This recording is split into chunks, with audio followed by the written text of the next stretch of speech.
असल में लोग इस लायक होते ही नहीं हैं कि आप उन्हें अपने बारे में सब कुछ बता सकें। लोग अक्सर कहते हैं कि अपनी जिंदगी में कोई ना कोई ऐसा जरूर होना चाहिए जिसे अपनी सारी बातें शेयर कर सकें। और आपको भी अगर ऐसा लगता है कि सही में ऐसा किसी को बनाना चाहिए जिससे अपनी सारी बातें शेयर कर सकें, तो बनाकर देख लीजिए। यकीनन आपको अपमान ना मिले तो बताना, और वह इंसान आपकी कदर करना कम ना कर दे तो फिर कहना। किसी को अपनी हर बात नहीं बतानी चाहिए। कुछ अपने गहरे राज अपने तक ही सीमित रखने चाहिए, और किसी को कुछ बताने की आवश्यकता ही क्या है। ये जिंदगी तो आपकी है ना। यह आपका निर्णय है कि किसी को अपनी सारी बातें क्यों बताएं। असल में आपकी भलाई इसी में है कि आप इन लोगों को केवल उतनी ही बातें बताएं जितनी आप हमेशा के लिए कोई तकलीफ होने से बच सकें। एक कृष्ण है जो ना लड़े फिर भी जीत पक्की कर दें, और दूसरा कर्ण जो हार सामने हो फिर भी साथ ना छोड़ें। बदले की आग में कभी जलना नहीं चाहिए। बहुत सारे लोग अपनी जिंदगी भर भीतर ही भीतर जलते रहते हैं। वे बाहर से ना कुछ कर पाते हैं और ना ही अपनी जिंदगी की वर्तमान इस स्थिति को बदल पाते हैं। इस तरह ना ही वे किसी को माफ कर पाते हैं और ना ही वे अपने जीवन में आगे बढ़ पाते हैं। ऐसे लोग केवल तकलीफों में ही जीते हैं, क्योंकि वे कुछ करने की क्षमता को खो देते हैं और अंदर ही अंदर जलते रहते हैं। यदि किसी इंसान से या किसी बात से आपको तकलीफ होती है, तो या तो आप उसका विरोध करें या आप उसे माफ कर दें। इन दोनों रास्तों के अलावा तीसरा कोई रास्ता होता ही नहीं जिससे आप अपने दर्द और तकलीफों को बाहर निकाल सकें। इस तरह यदि आप अपने दुख, दर्द, तकलीफों को अंदर ही अंदर गहराई में बिठाते जाते हैं, तो इस तरह की जिंदगी में आपको केवल और केवल परेशानी ही दिखेगी और आप तनावपूर्ण रहेंगे। इसलिए बेहतर यही होगा कि या तो आप इसे सहन करके खत्म कर दीजिए या इसका विरोध करें कि हम इसे बिल्कुल नहीं सहेंगे। जो विद्वान होते हैं वे ना तो जीवन के लिए और ना ही मृत्यु के लिए शोक करते हैं। जब तक आपकी सोच और विचार अच्छे नहीं हो जाते, तब तक आपके अच्छे दिन नहीं आएंगे। अपने जीवन में कभी किसी पर निर्भर न रहें कि एक कठिन समय में मेरा साथ निभाएगा, मेरा ख्याल रखेगा। वह व्यक्ति जो किसी पर निर्भर हो, मुश्किल वक्त में ये हमेशा अकेले हो जाते हैं। इस दुनिया में कोई किसी का सगा नहीं होता। हर दिन हम लोगों द्वारा अपने प्रियजनों को चोट पहुंचाने की कहानियां सुनते हैं। मुश्किल घड़ी में आपके अपने आप का साथ छोड़ देते हैं, और अगर आप अपनी आंखें नहीं खोलेंगे तो आपको भी समझ नहीं आएगा कि आप भी उसी दुखद रास्ते पर जा रहे हैं जिस रास्ते पर पूरी दुनिया जा रही है। लोग कभी भी किसी के सहारा नहीं बनने वाले, ना ही वे आपके आश्रित हो सकते हैं। या तो आप स्वयं खुद ईश्वर ही अपना सहारा होते हैं। किसी भी चीज का सेवन अधिक मात्रा में नहीं करना चाहिए। किसी भी चीज का इतना अधिक उपयोग ना करें कि आप उसके आदी हो जाएं। चाहे वह जुए की लत हो, ज्यादा खाना हो, ज्यादा सोना हो, हमेशा बिस्तर पर पड़े रहना हो, फोन का ज्यादा इस्तेमाल करने की आदत हो, या फिर दिन भर टीवी देखने की आदत हो, क्योंकि ये सभी ही आपको अकेलेपन और गुमनामी में धकेल देते हैं। क्या आपने कभी इस बात पर ध्यान दिया है कि अगर किसी व्यक्ति को किसी चीज की बहुत ज्यादा लत लग जाती है तो वह स्वयं में ही खोया हुआ रहता है। कई लोग अपने फोन में इतने खोए रहते हैं कि उन्हें पता ही नहीं चलता कि बाहरी दुनिया में क्या चल रहा है, आसपास क्या चल रहा है। किसी चीज का उपयोग करना और किसी चीज की आदत बनाने के बीच बहुत अंतर है, और इसी के बीच के अंतर की समझदारी आपको जीवन भर स्मरण में रखना है। अगर आपने किसी के लिए बहुत कुछ किया है और आप उम्मीद रखते हैं कि वह भी आपके साथ भला करेगा, आपके साथ अच्छा करेगा, बहुत ही ज्यादा वैल्यू देगा, तो भूल जाइए। वो आपकी कदर नहीं करने वाला और बदले में आपको केवल दुख ही मिलेगा। इसलिए अच्छा यही होगा कि आप दूसरों से अपनी वैल्यू पाने की उम्मीद छोड़ दीजिए। भले ही वो आपकी कदर करे या ना करे, लेकिन कम से कम आप अपनी कदर तो कीजिए। आप व्यर्थ ही अपनी जिंदगी लोगों के पीछे बर्बाद करते रहते हैं, लेकिन इसका तात्पर्य यह नहीं है कि आप बुरा ही बन जाएं। आप लोगों के साथ गलत व्यवहार करने लग जाएं, लेकिन हाँ, आप लोगों के साथ उतना ही व्यवहार रखें जिससे आपका बस काम भर चल जाए, और उतना ज्यादा नहीं कि आपकी जिंदगी ही बर्बाद हो जाए। किसी को तुरंत अच्छा या सीधा सादा नहीं समझना चाहिए, लेकिन जब आप पहली बार उस व्यक्ति से मिलते हैं तो वे आपके लिए बहुत अनमोल और खास लगता है। और जब आप उनके साथ थोड़ा वक्त गुजार लेते हैं तो आपको असलियत का पता चलता है, और आगे कभी जब आखिरी बार मिलते हैं तो आपको लगता है कि आगे इससे न ही मिले तो अच्छा है। इस दुनिया में इससे ज्यादा बेकार और घटिया इंसान मुझे अब तक नहीं मिला। इसलिए किसी को अच्छा और भला समझने से पहले थोड़ा ठहरना चाहिए। अक्सर लोग धोखा नहीं देते, हमारे द्वारा किसी पर जल्दबाजी में किया गया भरोसा ही हमें स्वयं को धोखा दे जाता है। हमारी जल्दबाजी की वजह से हमारा विश्वास और भरोसा खो जाता है। इसलिए किसी को अच्छा समझने से पहले या किसी पर भरोसा करने से पहले थोड़ा ठहरना चाहिए ही नहीं हो सकता।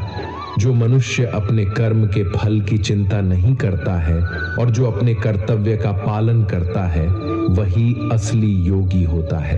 आप यह साबित करने की कोशिश ना करें कि आप कुछ विशेष हैं, क्योंकि यह हर व्यक्ति कोशिश कर रहा है कि वह खुद को साबित कर सके कि वह कुछ खास है। लोग अक्सर दिखाने में रहते हैं कि मैं तो बहुत ही खास हूं, लेकिन हमेशा ध्यान रखिए, यदि आप दूसरों को दिखाएंगे कि आप कुछ खास चीज हैं, तो दुनिया भी आपको इसका दोगुना दिखाएगी। मतलब यह है कि सामने वाला इंसान आपको दोगुना दिखाएगा कि वह कुछ चीज है। आप खुद विचार कीजिए, अगर आप कोई चीज होते तो किसी को खुद के बारे में बताने की आवश्यकता ही नहीं होती। प्रत्येक व्यक्ति अपने आप को विशेष मानता है और दूसरों को खुद से कम मानता है। इसलिए इस बात को अपने मन मस्तिष्क में बिठा लें कि प्रत्येक व्यक्ति को यह लगता है कि मैं कुछ खास हूं, और इसी अहंकार में वह भरा हुआ रहता है। लेकिन इसके विपरीत जो समझदार व्यक्ति होते हैं, वे ऐसा पागलपन कभी नहीं करते। वे कभी किसी दूसरे को दिखाने में नहीं रहते कि वह कुछ खास है।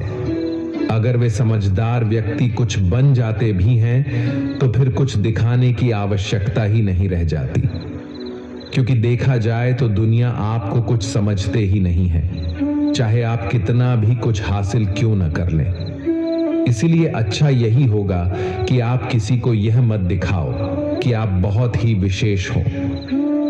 जिस प्रकार मनुष्य पुराने कपड़ों को त्याग कर नए कपड़े धारण करता है, उसी प्रकार आत्मा पुराने तथा व्यर्थ के शरीर को त्याग कर नया भौतिक शरीर धारण करता है।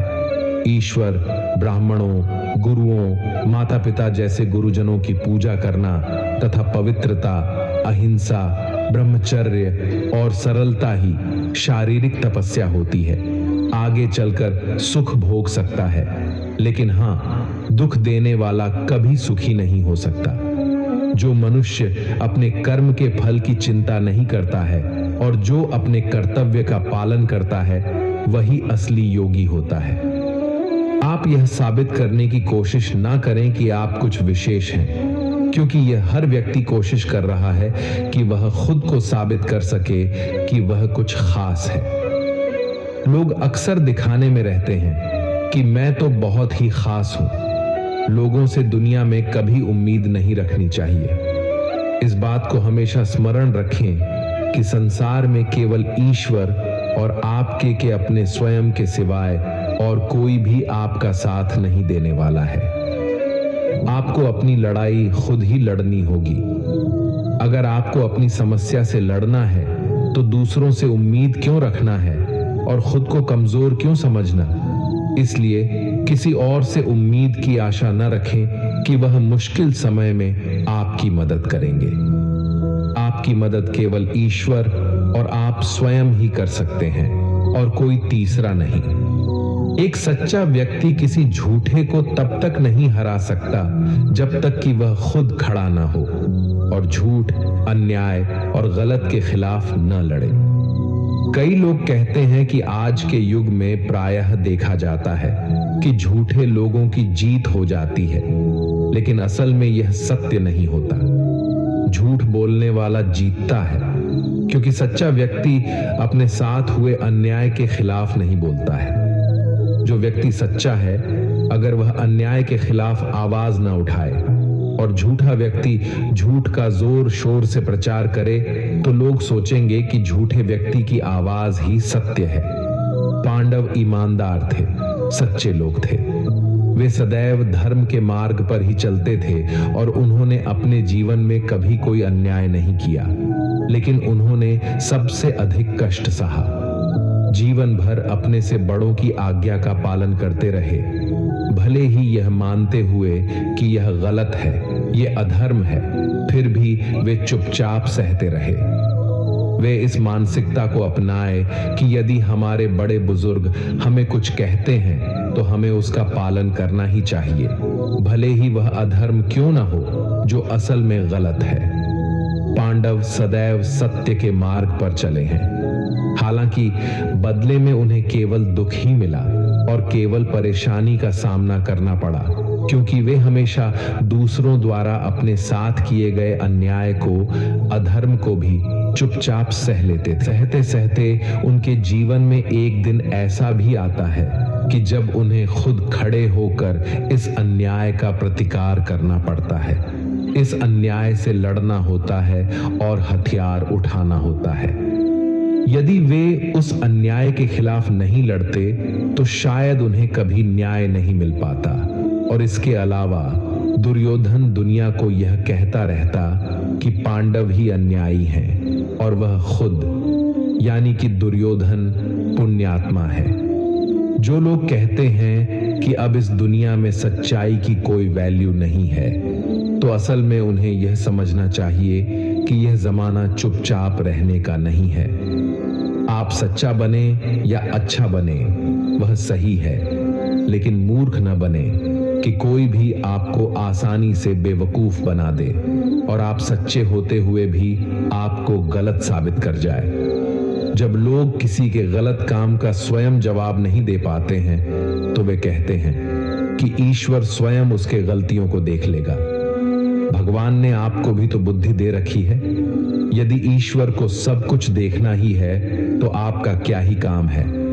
भगवत गीता के पहले अध्याय का नाम अर्जुन विषाद योग है, जो अर्जुन की पीड़ा से संबंधित है। जब अर्जुन ने युद्ध के मैदान में अपने रिश्तेदारों को देखा, उन्होंने भीष्म पितामह और द्रोणाचार्य को देखा। जब अर्जुन अपने प्रियजनों को खुद के विरुद्ध सामने खड़े देखते हैं तो उनकी हालत खराब हो जाती है। वे फिर कृष्ण से कहते हैं कि क्या युद्ध जीतने के लिए मुझे उन सभी को मरना होगा? वे सभी तो मेरे अपने और मेरे रिश्तेदार हैं।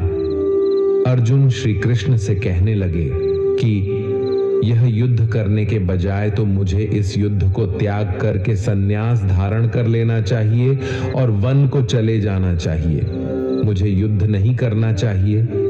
तब फिर कृष्ण ने अर्जुन को श्रीमद् भगवद गीता का पवित्र ज्ञान दिया और फिर सुनने और समझने के बाद अर्जुन युद्ध के लिए तैयार हो गए।